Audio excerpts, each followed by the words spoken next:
I'm lost in the way you move, the way you feel. Possibilities add up like all you need. Assalamualaikum warahmatullahi wabarakatuh. Saya Ajib Asyidki bersama rekan saya Muhammad Agung dari PS3. Kami berdua akan mewawancarai seorang guru PNS.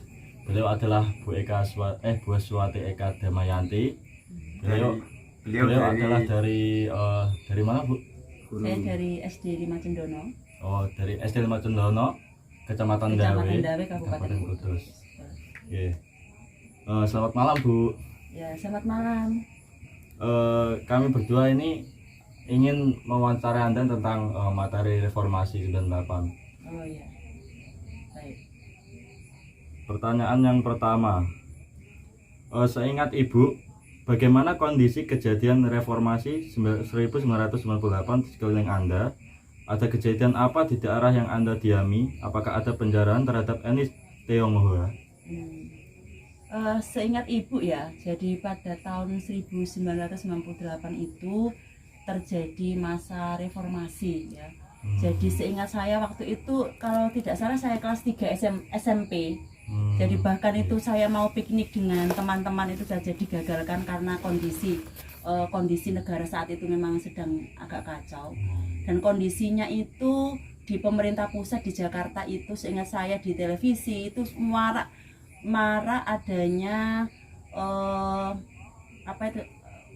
pengen menggulingkan kekuasaan. Jadi mereka berdemo gitu. Kemudian demo itu diikuti oleh demo-demo kecil yang ada di berbagai daerah. Jadi semuanya serempak menyuarakan aspirasi mereka ingin terjadinya pergantian kekuasaan. Sebagaimana yang kita ketahui bahwa pada tahun itu tuh 50 tahun itu sudah dikuasai oleh Bapak Soeharto, dan beliau menjabat sebagai presiden itu sangat lama. Kemudian mereka ingin adanya perubahan seperti itu. Yang saya ingat pada tahun itu banyak sekali penjarahan ya, termasuk di Kabupaten Gresik itu juga ada. Yang dijarah itu terutama etnis Tionghoa, benar yang kamu tanyakan tadi. Yang menjadi sasaran adalah etnis Tionghoa. Kenapa Tionghoa? Setelah saya pelajari ya zaman itu di televisi itu karena memang adanya ketidaktimpangan ekonomi. Jadi mereka menganggap bahwa Tionghoa itu sangat sukses, sedangkan ekonomi yang ada di masyarakat yang lain-lain, masyarakat rendah, masyarakat miskin itu makan saja susah gitu, semuanya serba mahal. Dolar itu sangat tinggi, yang biasanya 1.600, 2.600 itu naik menjadi 16.000. Jadi sangat tidak masuk akal, dan negara kita saat itu memang benar-benar kritis ya, namanya krisis ekonomi. Krisis moneter, bukan krisis ekonomi.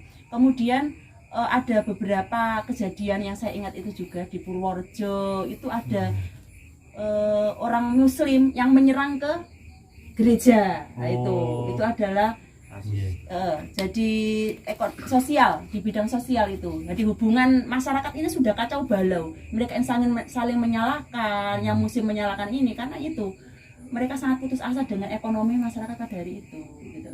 Oh, baik, Bu.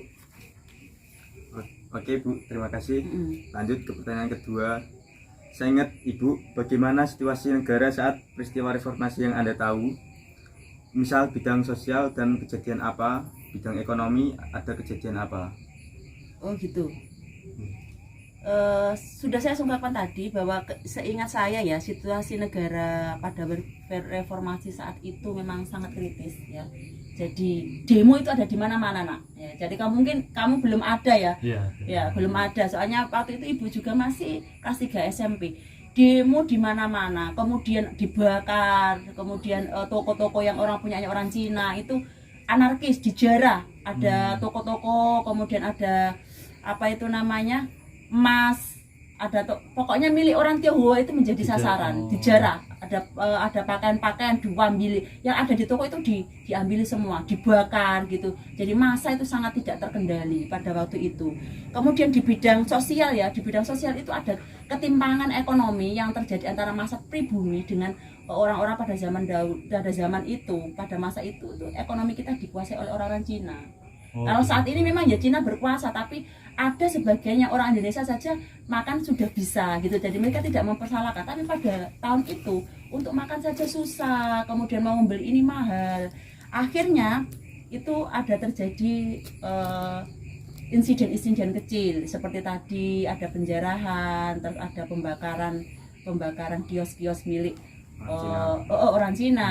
Kemudian ada di beberapa daerah yang di Purworejo itu juga ada yang orang Muslim itu yang ke gereja, ke gereja, atau di beberapa daerah juga seingat saya. Kemudian di bidang ekonomi, daya jual rupiah mengalami anjlok, itu bidang ekonomi. Otomatis kalau rupiah anjlok tidak bisa jual beli kita terhadap luar negeri semakin mahal gitu loh. Jadi kita mau beli apa-apa mahal, kemudian bensin mahal, mau beli ini mahal gitu. Jadi makan pada tahun itu kita makan aja susah. Oh iya. Baik Bu, terima kasih.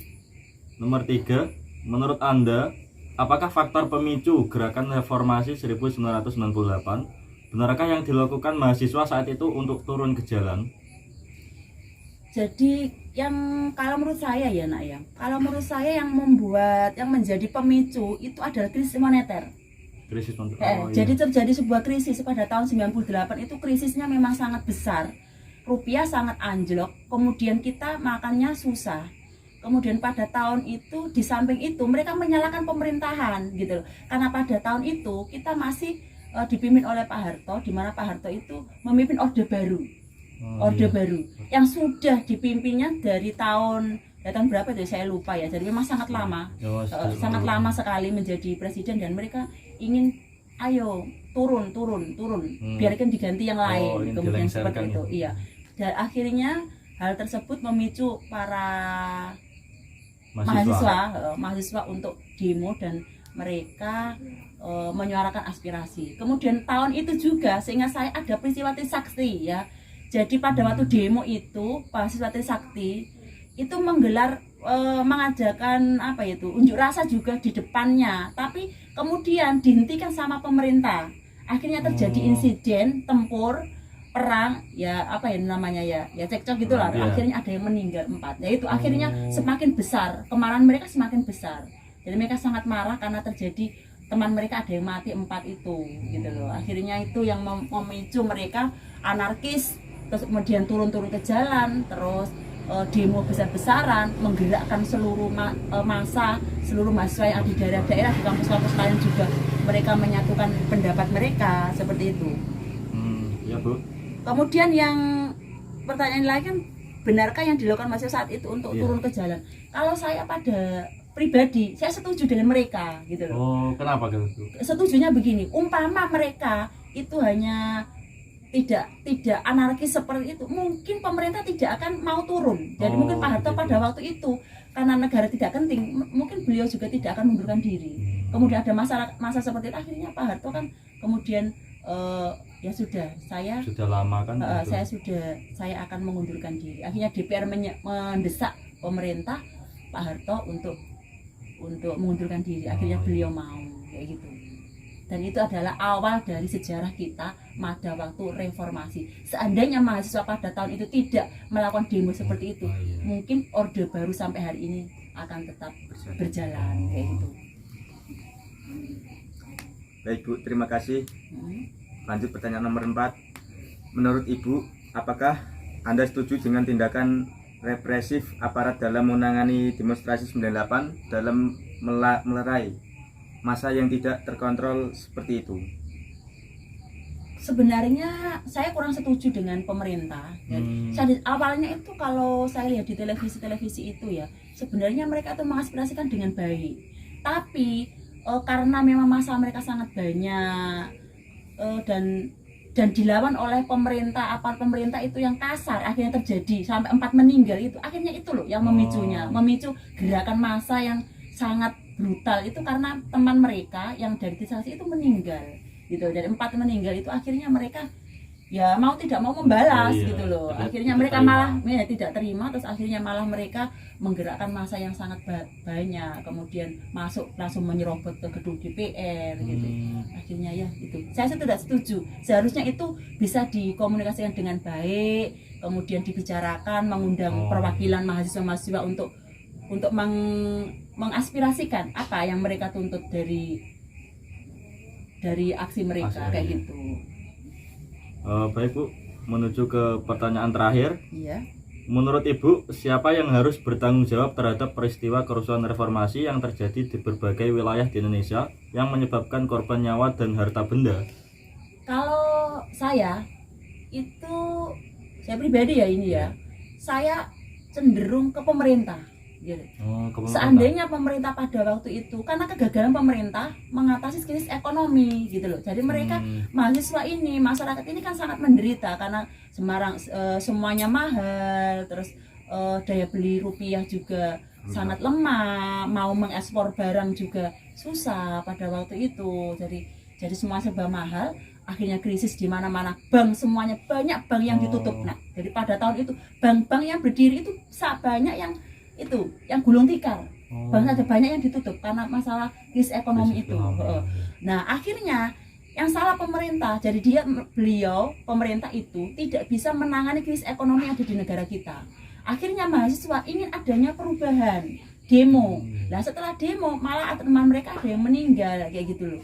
Nah, akhirnya itu terjadi insiden Trisakti dan yang lain-lain di berbagai daerah itu.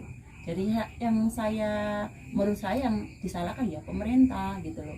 Pemerintah seharusnya itu saya yakin kalau krisis moneter itu kan tidak terjadi di negara kita saja. Seharusnya melihat dari negara-negara lain itu kok bisa gitu. Jadi seharusnya itu bisa ancang-ancang gitu. Gitu, bisa Negara lain kok dulu. iya, jadi negara lain kok begini, ini bagaimana solusinya? Jadi mereka harus cepat bertindak, cepat mengambil sebuah kebijakan yang untuk menghindari itu krisis moneter tadi. kayak gitu. Betul, Nak? Baik Bu, terima kasih atas wawancara pada malam Terima kasih, ini. Bu.